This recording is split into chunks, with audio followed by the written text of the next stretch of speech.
at DPSRKPuram, just like a lot of you here. You know what my favorite place to spend time was? It was the bathroom. For 7 years, the bathrooms of these buildings were my go-to places to mend a broken heart, to get over a fight, or to cry over some really bad marks. Between the hormones and the pressure to be perfect, I had to let out steam every once in a while. It was at these times that I found myself looking for someone who could be there for me, no strings attached. Someone who would hear me out patiently and without judgment, and who wouldn't tell me that it was all my fault. But there wasn't really anyone like that. It's only now that I know that a lot of my friends sought such sanctuaries in the school. For some people, it was a sports complex. For others, it was a music basement.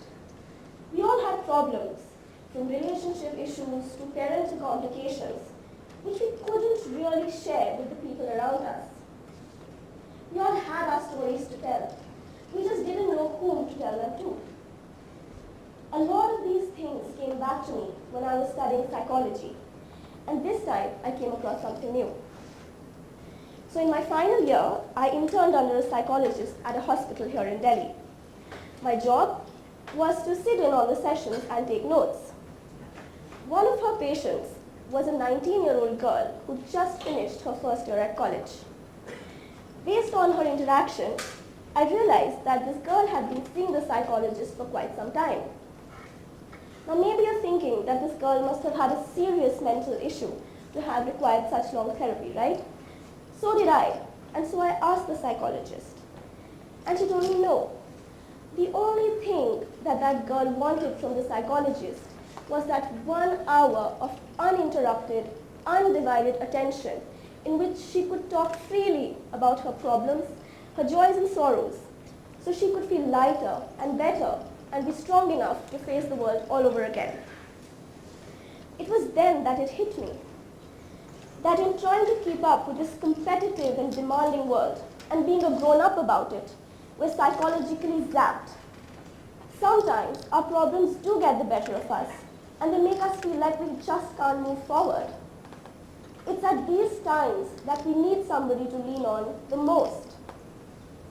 The peer support program, which I conceptualized and implemented at Lady Shri Ram College, was born out of this very realization. The program is a psychologically sound platform where students could express themselves constructively and confidentially to peers who had encountered and overcome similar problems. The peer supporters, on their part, were trained to be empathetic and to help the person who is coming to them work through their temporary but difficult phase. Their training in basic counseling skills enabled them to work alongside the person to improve their mental health. While I was setting up this program, I thought I must try and understand what are the common problems or stressors that are bothering the student community. You know what I found? I found things like academic pressure, peer pressure, body image, future indecision. I'm sure these problems are familiar to all of you as well. And based on discussions with my faculty, I came to understand that these problems are always going to be there. They're never going to go away. We're supposed to have these problems as part of being human. Throughout our lifespan, we'll have some stressors which are specific to the age we're at, and some that will persist throughout our life. The peer support program tries to deal with these very problems. So, I envisioned that this program should have 3 goals. The first was to highlight mental health as a universal need and not just the concern of people with mental illness. The second was to create awareness about these common stressors or problems that do affect our mental health on a daily basis. And the third, by acting as a comfortable and approachable format of therapy, the peer support program acts as a gateway, empowering students to approach more professional setups if necessary. When it first launched, the response to the program was incredible. I found people reaching out to me talking about small things, small inconsistencies they'd noticed in the behavior of a cousin, of a friend, of a teacher. And that's exactly what I wanted to do.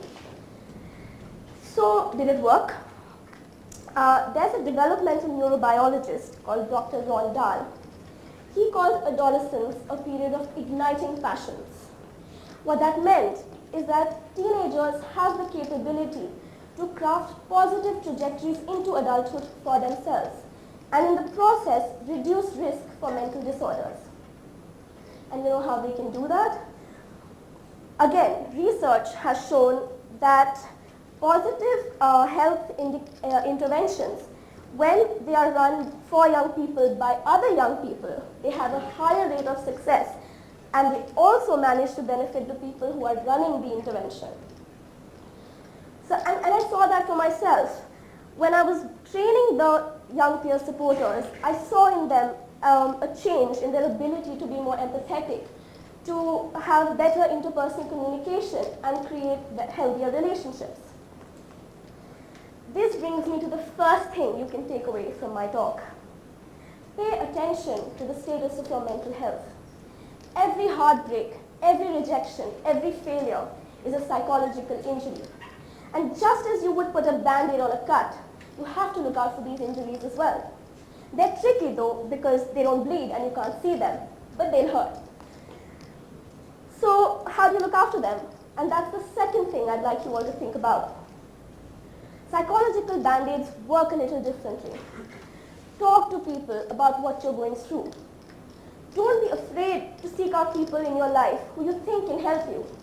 These could be a school counselor, your teacher, your parent, or even a psychologist. It's true that in our country, it's a difficult decision to go seek mental health care from a professional. But just as you go to see a dentist for a toothache, you ought to go see a counselor or a psychologist for emotional pain.